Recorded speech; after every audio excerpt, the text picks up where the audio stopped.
Hillbilly Jim, 2018 WWE Hall of Famer. When you hear that, you say what? I say, wow.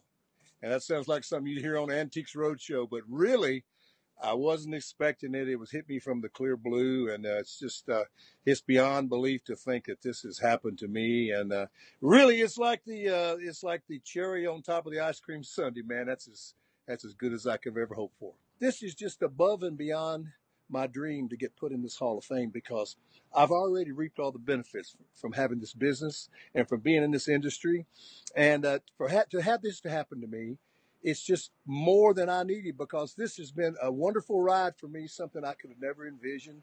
It's one of them kind of things, I guess, that somebody kind of sets up and dreams about, but you'd never dream it quite like this. So for it to come full circle like this, and to me be in Hall of Fames with people like my dear friends and mentors of mine like Andre the Giant and Classy Freddie Blassie and the great Gorilla Monsoon, Lord Alfred Hayes, Bobby the Brain Heenan. I think about buddies like that aren't here anymore, like the one and only Captain Lou Albano, my dear friend, the fabulous Moolah, all the way up to my buddy Macho Man Randy Savage, and finally the guy that I'm thinking about a lot is, of course, Roddy Piper, Roddy Piper. So to be able to be thought of in the same name for those guys is just a little bit overwhelming.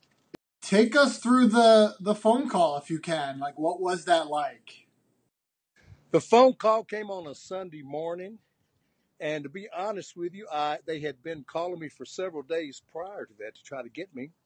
And I had not responded. And I was sitting down at my house getting ready to have me a cup of Action coffee. And I was going to the gym. And they started calling me again. And I said, I've got to take this phone call. And I really was taking a phone call because I was going to tell them I was not going to be coming to WrestleMania this year. I was going to take off a year or so because I had a rough ride last year at the one we did in Orlando.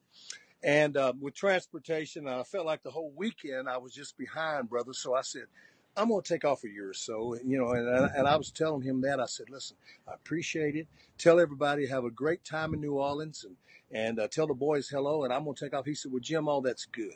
He said, but Vince wants you to go in the Hall of Fame. And I went like, I started wobbling. I actually was not expecting. I mean, you could have really done this and knocked me over because that was the last thing on my mind. And then all the memories and the ramifications of this started floating into my brain, and it's just been like crazy.